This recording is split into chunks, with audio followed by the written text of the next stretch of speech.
my last piece on this program is Three Fantastic Dances by Dmitri Shostakovich.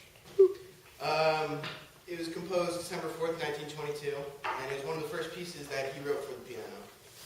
It was actually not premiered until March 20th, 1925, in the Molly-Saal of the Leningrad Philharmonic. Dedicated to his friend and fellow pianist, Yusuf Zakharovich Schwartz, who also went to the conservatory while he was composing this piece. So this piece is pretty weird.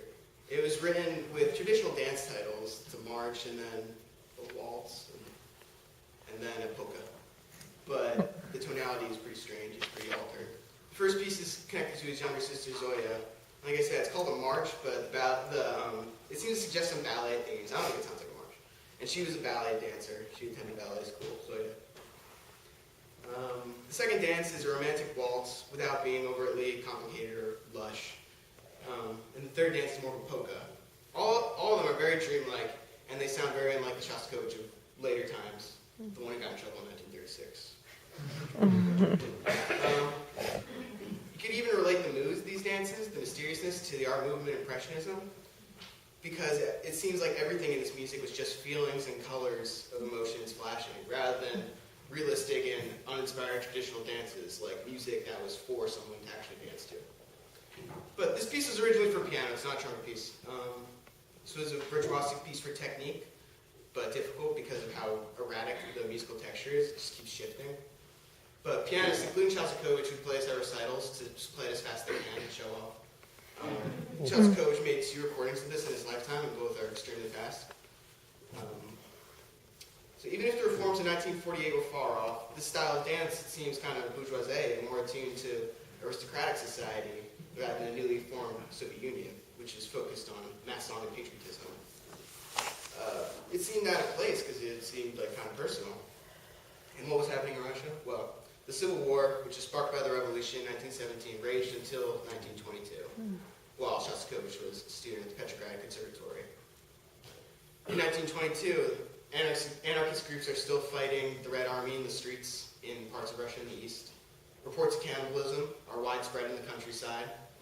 The young government tries to retain control, but they have no money, and there are many catastrophes, such as the violent uprising of Kronstadt near Leningrad, where the Navy and the workers of Leningrad decided to rise up, and they were slaughtered. And the Great Famine of 1921, same year as Kronstadt. And meanwhile, Shostakovich is writing art music. But for what audience is he really writing? Yes. That's pretty weird. So as far as art goes in the Soviet Union, the early Soviet Union, the emerging movement was constructivism. Constructivism was a term coined in 1921 and is associated with the free idealism of the revolution.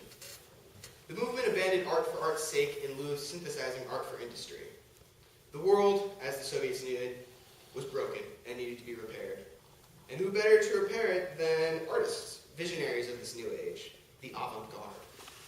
The 3 principles of the movement were tektonika, or the functional, socially, and politically appropriate use of industrial material, konstrukcja, or the organization of materials for a given purpose, and faktura, or texture, which has to do with the handling and manipulation of the given materials. So, like constructivist artwork, I would say these dances were not of the genre expected. Like I said, they don't sound like traditional dances. They're pretty new, and they feel almost machine-like in their precision, just how quickly everything changed. Art no longer exists on the page. It must be 3-dimensional. Constructivism influenced the dance world itself. Vsevolod Emilovich Meyerhold developed a system called biomechanics at this time. He was working in the theater and dance world.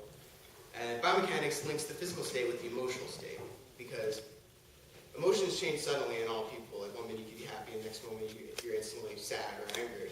And physical changes must reflect that in dance and acting. So as poses came to symbolize emotional states, the two became explicitly tied. He believed all fundamental expressive situations that an actor encounters on stage can be found in just 16 studies, breaking down how movement is reflected to the audience and reconstructing the bare crucial aspects. Again, the shift in character is just like this. There's a video, I watched a video of this biomechanics, and it's like the changes are just like, I can't do them. It's just very like sudden and spry, because that's the way emotions change. It reflects the abrupt change in emotional state, which Meyerhold studied.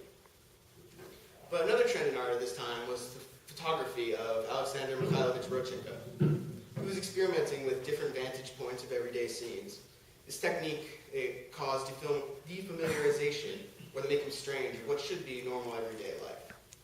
He had also identified with the movement suprematism, which was a movement to reduce painting to pure geometric abstraction by purging conspicuous allusions to the real world, which I think is pretty, it's kind of a forebearer of constructivism. It's kind of breaking down everything more.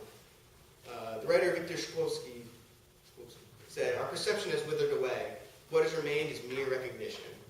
And the object in art has become unimportant. What is important is the art itself." So art always forces the viewer to notice something, or else why would it be art? It would just be every day. That something is outside what simply appeals to the eye, as constructivism precedes the negation of all art in its entirety, and calls into question the necessity of a specific activity of art as creator of a world aesthetic.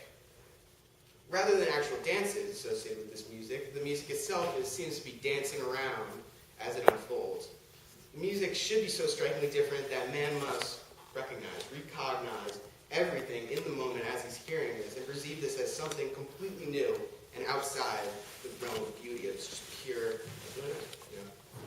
These constructions within the piece bring growth and originality outside the normal dimensions of melody and themes. Technical necessity overrules aesthetical befuddlement. But like I said before, this music seems almost out of place in a country of the working class.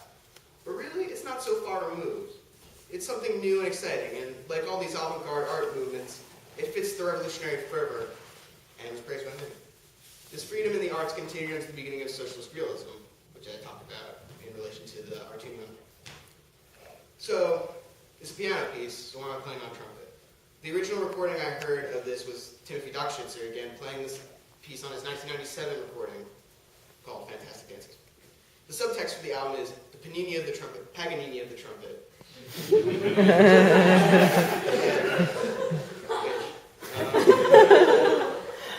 But this piece represents a tradition in Russia now of transcribing music for other instruments.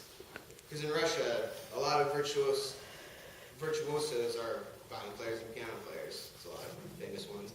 And you don't really hear about trumpet players, flute players. But for example, Maxim Rubtsov came to Lawrence University in this past year, in the wintertime.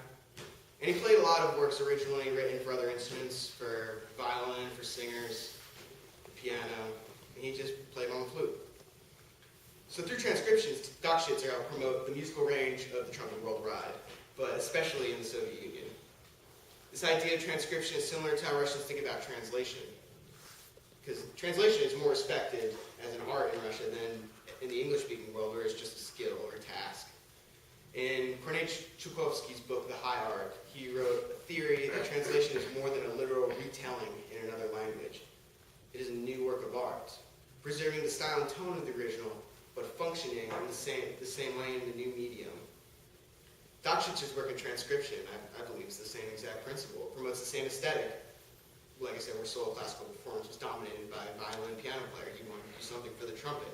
And it wasn't just I'm playing a violin piece, I'm playing a piano piece on the trumpet. I'm playing a trumpet piece. So, at the time, many composers did not see the adaptability of the trumpet as a solo voice, until Dockschitzer begins playing these works originally for other instruments. Like I said, he did this one in 1997, but he had been doing this since the 70s, and playing pieces like this.